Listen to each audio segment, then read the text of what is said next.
kenapa sih ikut program transmigrasi?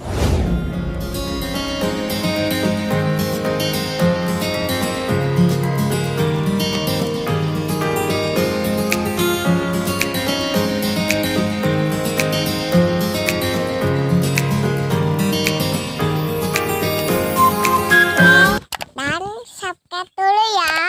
Terima kasih. Hai. Assalamualaikum warahmatullahi wabarakatuh. Kembali lagi di channel Nur Faiza bersama Ibu dan Adhana. Ini sore-sore sudah ada di depan rumah. Hari ini seharian hujan teman-teman, tidak ke kebun, jadi di rumah aja. Ini dia tanahnya masih basah teman-teman, tapi tidak sampai menggenang airnya. Itu jalanannya nggak ada genangan air, jadi masih basah. Tadi hujan sampai siang, sekitar jam 12 berhenti. Dari pagi ya, dari pagi sekitar jam 6 kali hujan terus sampai sekitar jam 12. Habis itu nggak hujan tapi mendung gitu, belum ada matahari. Sampai sekarang juga mataharinya belum muncul, ini mendung terus nih langitnya. Terus sekitar jam 2 hujan gerimis lagi ya gitu. Ini sudah berhenti, sudah reda, tidak hujan, tapi langitnya masih mendung.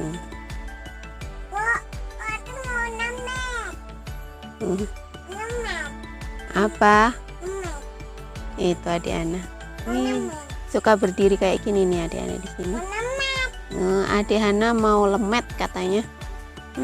Ayahnya belum ambil singkong lagi.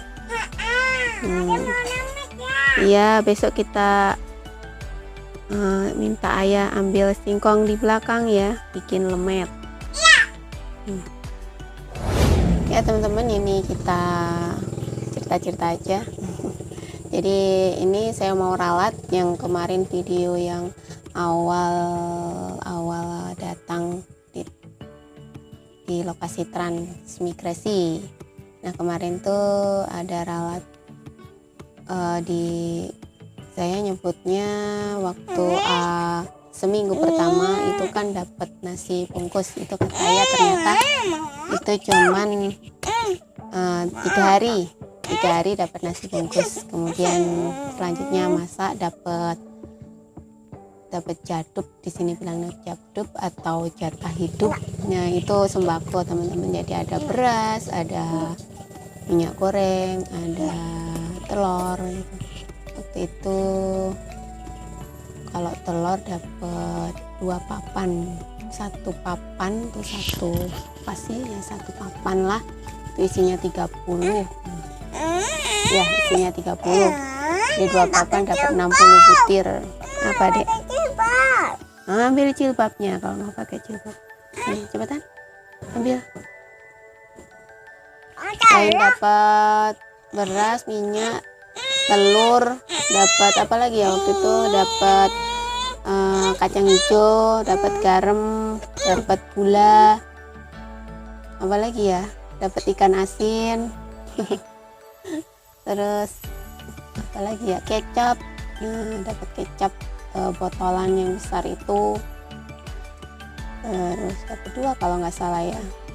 Itu setiap bulan selama 1,5 tahun teman-teman. Jadi selama 1,5 tahun dapat jatah hidupnya. Jadi waktu saya datang itu masih dapat. Jadi kalau misalnya waktu tanggalnya, nggak mesti sih tanggalnya ya, tergantung pengiriman kapalnya gitu. Pengiriman kapal barangnya datang pas tanggal berapa ya, setelah itu kalau sudah penuh, soalnya kalau yang datang tuh kadang tuh masih beras aja atau beras sama telurnya atau apa gitu, nggak langsung lengkap ya. jadi nunggu lengkap baru dibagi. Jadi diundang warganya ke sana, ke tempat gudang pembagian jaduknya, pada ngantri semua di sana, ramai gitu. Jadi kalau saya yang ngantri ya ayah aja, saya di rumah gitu. Dulu sebelum saya datang tuh kata ayah, kan berasnya lebih, suka dikasih ke orang, kasihin ke orang. Terus garam-garam tuh banyak orang kebanyakan gitu, kadang dijual. Diganti dibeliin apa gitu. Seperti itu teman-teman. Dan kemarin juga ada yang tanya kenapa sih ikut program transmigrasi. Nah ini ya waktu itu waktu awal menikah ya, saya sama ayah masih pengangguran ya, jadi habis kuliah itu kan, habis wisuda itu langsung menikah waktu itu sama ayah.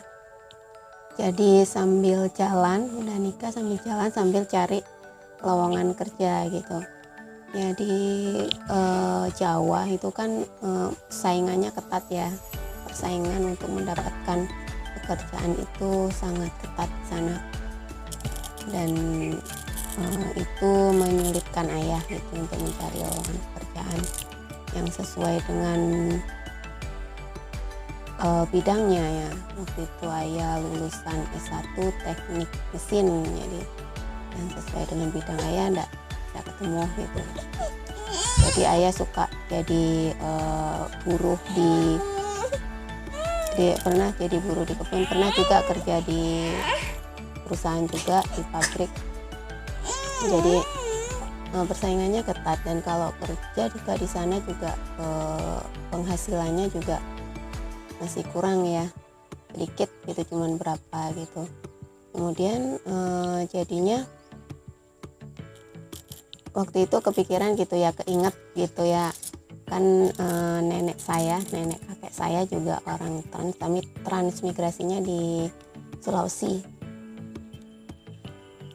Nah pada waktu itu kan zamannya Pak Harto, dan waktu saya menikah itu zamannya Pak SBY kalau nggak salah ya.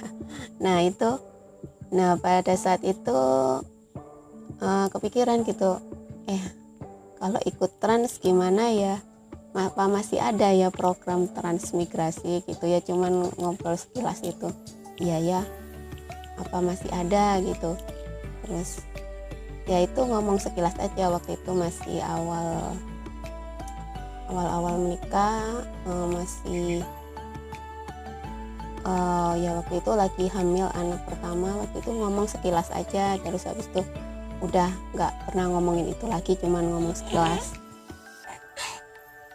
Kemudian dilanjut setelah itu kemudian lahir anak kedua itu ya, masih kecil. Terus ngomongin itu, tiba-tiba di TV itu ada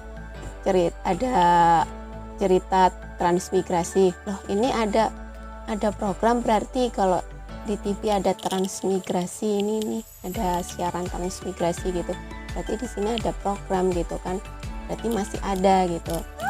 Itu nggak sengaja sih lihat di TV gitu. Jadi cobalah tanya-tanya gitu, karena waktu itu apa ya, ayah suka kesel gitu kan.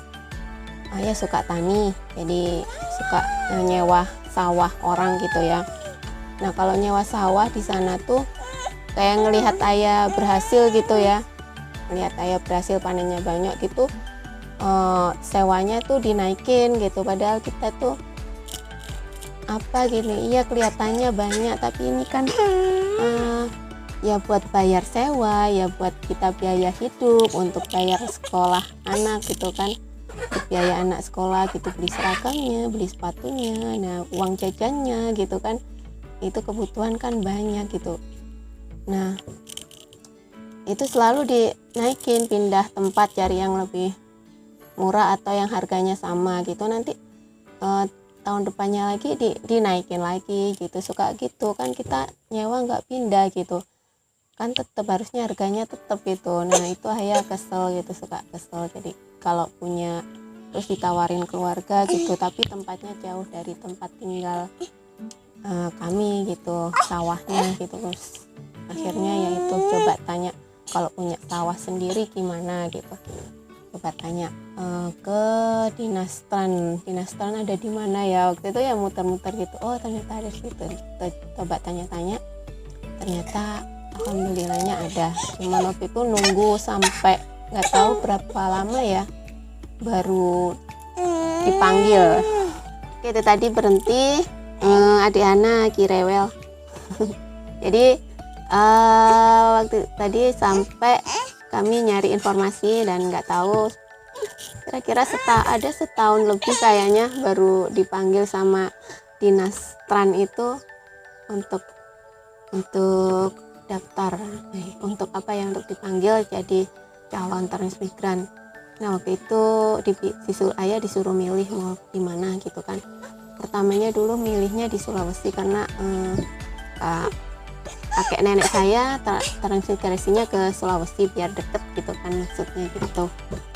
Nah kemudian dipanggil lagi selang berapa bulan gitu kan, dipanggil lagi, katanya dikasih saran, ini waktu transmigrasi ke Sulawesi tidak saya panggil gitu, soalnya saya ingin lihat kondisinya dulu di Sulawesi kayak apa. Ternyata banyak yang kembali pulang gitu, kayak ya istilahnya gagal gitulah transmigrasi di sana karena lokasinya bebatuan, tidak bisa ditanami katanya gitu. Terus kemudian dialihkan ke Kalimantan Utara, sini di Bulungan Kalimantan Utara. Nah akhirnya berangkatlah ayah ke sana. Dan waktu itu ayah berangkat sendiri ya. Waktu itu juga banyak diprotes juga kenapa berangkat sendiri. Karena waktu itu mendadak juga sih berangkatnya, hanya dikasih selang waktu 1 bulan gitu kan untuk persiapan berangkat. Kita nggak dikasih tahu jauh-jauh sebelumnya bakalan berangkat kapan gitu ya. Sekitar 1 bulan kita dikasih taunya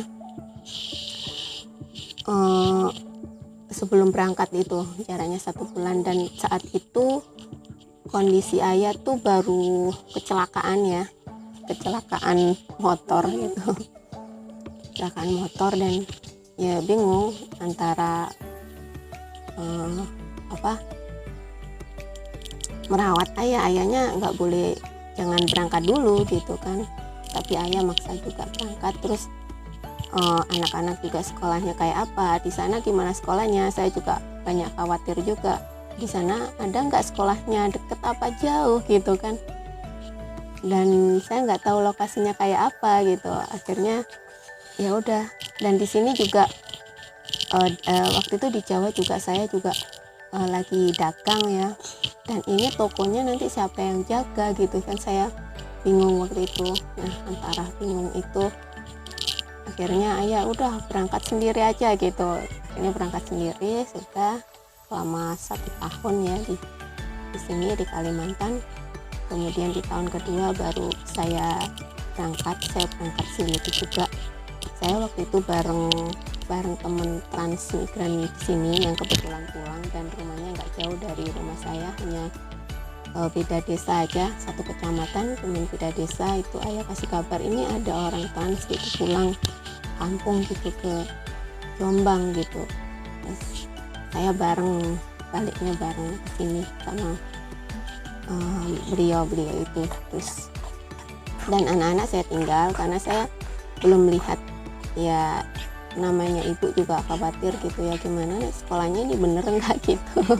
Ayah sendiri juga kurang banyak ngasih informasi gitu, jadi yang jelas gitu. Ini saya tinggal, anak saya tinggal, saya berangkat sendiri, jadi saya berdua. Di tahun kedua itu saya berdua aja sama ayah, dan di tahun ketiga itu saya sudah jadi guru ya, di SMP itu udah mulai merintis SMP, dan anak-anak saya boyong ke sini semua. Waktu itu anaknya masih 2 ya, Mas Jen sama Mbak Yasmin, dan adik Hana lahir di sini di tahun keberapa ya, tahun 2018 adik Hana lahir, dan kami trans itu tahun 2013. Jadi berapa, di tahun keberapa ya? Di tahun ke-5 kah ya? Oke, demikian dulu video kali ini teman-teman. Semoga bermanfaat informasinya buat teman-teman. Jangan lupa klik like, share, and subscribe. Terima kasih. Wassalamualaikum warahmatullahi wabarakatuh.